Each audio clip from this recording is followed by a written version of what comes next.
Mark Zuckerberg, one of the most influential tech entrepreneurs of the 21st century. From his college dorm room to becoming the CEO of a global social media empire, Zuckerberg has reshaped the way we connect, communicate, and interact online. But how did this young Harvard dropout go from a programming prodigy to one of the wealthiest individuals in the world?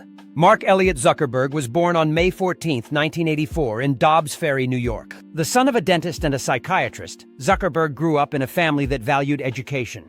From an early age, he had an affinity for computers and technology. As a teenager, Zuckerberg created his first software programs. At just 12 years old, he built a messaging program called ZuckNet that allowed his father's dental practice to communicate between computers. He quickly earned a reputation as a programming whiz, and by high school, he was already learning to code on his own. In 2002, Zuckerberg enrolled at Harvard University, where he studied computer science and psychology. But despite being surrounded by some of the brightest minds in the world, Zuckerberg was not interested in following the traditional path. In his sophomore year, Zuckerberg launched a website called FaceMash, which allowed Harvard students to rate each other's attractiveness. While it was quickly shut down by the university due to privacy concerns, the idea of social networking took root in Zuckerberg's mind. Recognizing the potential of online connections, Zuckerberg began working on a new project with his friends Eduardo Saverin, Andrew McCollum, and Dustin Moskovitz.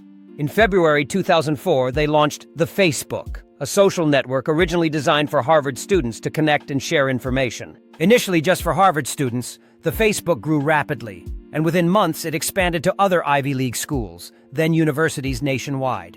It was clear that Zuckerberg had created something groundbreaking. By the summer of 2004, Zuckerberg dropped out of Harvard and moved to Palo Alto, California, to focus on growing the platform full-time. The decision to drop out was a bold one, but Zuckerberg was confident he had a vision worth pursuing.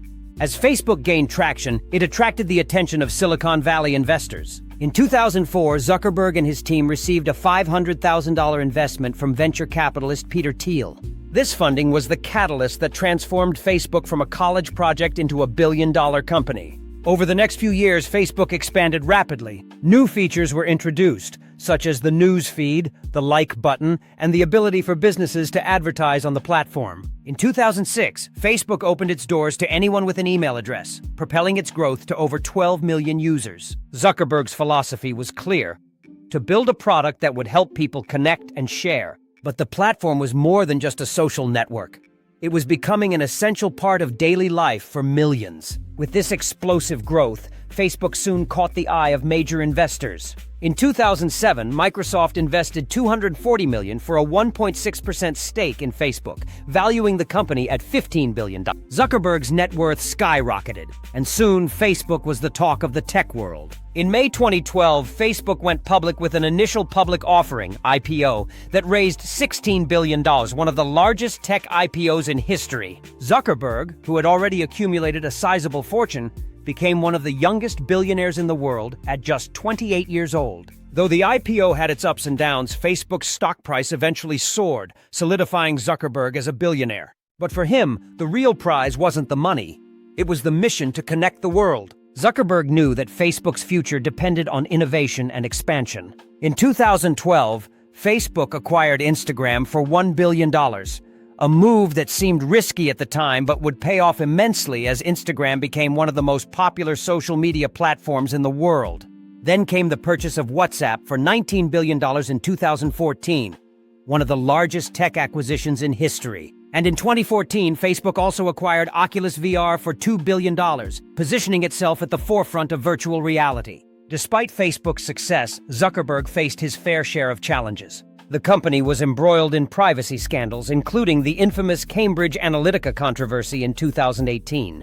Zuckerberg was called to testify before Congress to address concerns about data privacy and the spread of misinformation on the platform. Through it all, Zuckerberg remained determined to continue building the company and adapting to an ever-changing digital landscape.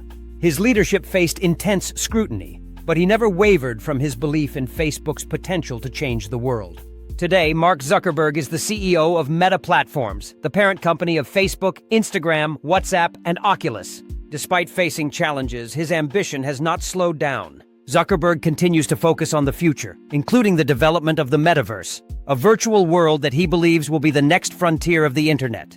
Zuckerberg's legacy is still being written. From a dorm room project to a global empire, he has fundamentally changed the way people interact with technology.